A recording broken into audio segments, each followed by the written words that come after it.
Hello, my name is Scott Hansen with Dell's Enterprise Technology Center.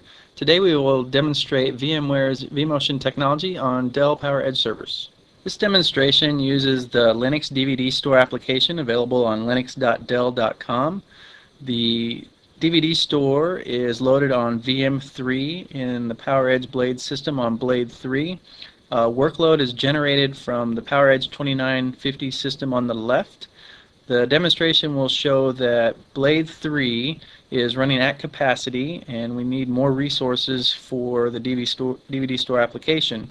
So we will initiate a Vmotion migration to move VM3 from the VM host of Blade 3 to the VMware host on Blade 5.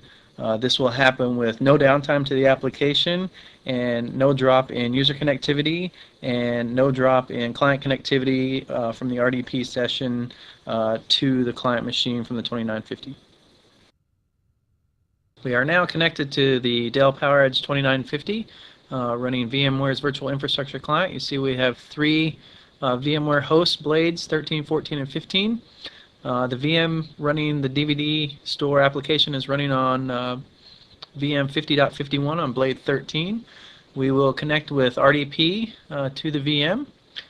See that this is the same IP address. This will allow us to see the transactions to the database through perfmon on the VM. You'll see that currently there are no transactions to the database, and we are running on the same VM that's on the host. So let's now start some transactions to the database.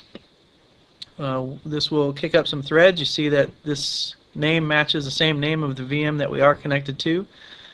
So we'll launch about 8 threads. It'll take a second to ramp up the workload, and you will see through perfmon on the VM that the workload will start. So now we see transactions being generated to the VM, currently running on Blade 13. So transactions are on the server. Now let's assume that we have run out of capacity on Blade 13, so we will migrate the VM from 13 to a different blade. So we simply right-click, say Migrate. This will bring up the Vmotion wizard. You'll see the selections for the VM hosts to migrate to. We will select Blade 15. It will check and validate compatibility, make sure that it's correct, that the SANs are connected, the network's connected, that they can actually talk to each other. We have a selection of high priority or low priority for the task. We'll select high priority and click next. And now you see a summary screen that will show the blade that it's being moved to, and select finish and you'll see the Vmotion will start. In the task list you'll see that Vmotion does start. You'll see a slight drop in performance on the VM. You will not lose transactions or connectivity. It's just a slight drop in performance when Vmotion starts as it's moving the threads and workload from the VM host 13 to VM host 15. You'll see this transaction is almost complete. You'll see another slight drop in performance as it finishes up the transaction. And you will see the Vmotion does complete in 41 seconds. You'll see the transactions are back to where they were before the Vmotion task was started. And again, there was no loss in connectivity.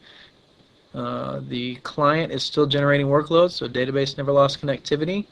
The RDP connection was never dropped, and the workload stayed as expected. Thank you for watching the demonstration. If you have any questions, please contact us at dell.com/techcenter, where you also